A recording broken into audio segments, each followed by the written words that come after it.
số năm phanh làng tên là số mơ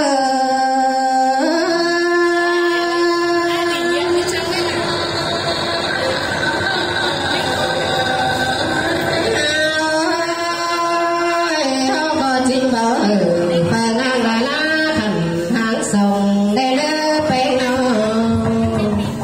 nhà bà không phèo cả nhớ làm tên tên xài phanh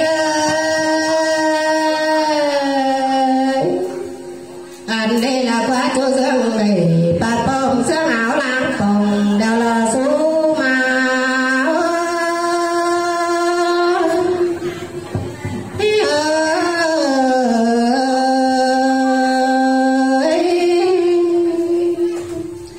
ai có cứ là bàn là leo tay ở chụp gần đâu quá số mới nào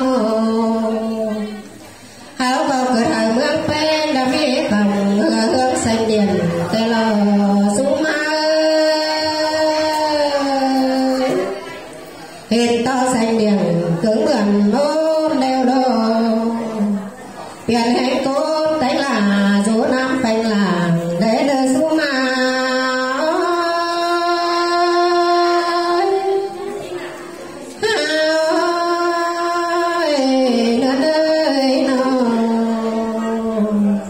hiện tao gắn mái quảng làm thân là sườn máy sơ bồn nước đeo đồ bên cùng chương nhái luồng bên mương hậu mà tên đi mương mình là tràn thân lắm là chứa nguồn để đưa số máu ơi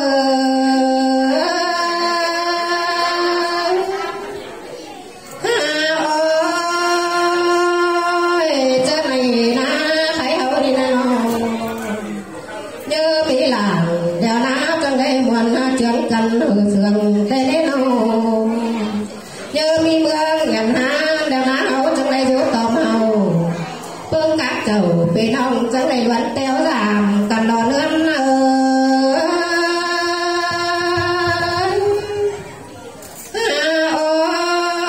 ơi cái gì ngó xích xuân đeo hết trong này mắc cạn cặt tiền hầu lo quá phi nào ơi nào hay bỏ cầu chẳng họ chẳng là ná cạt chẳng bình tuân đâu quá nô bình tuân lì tuân ngam to là đâu quá nô bình đâu ngã tính lại hao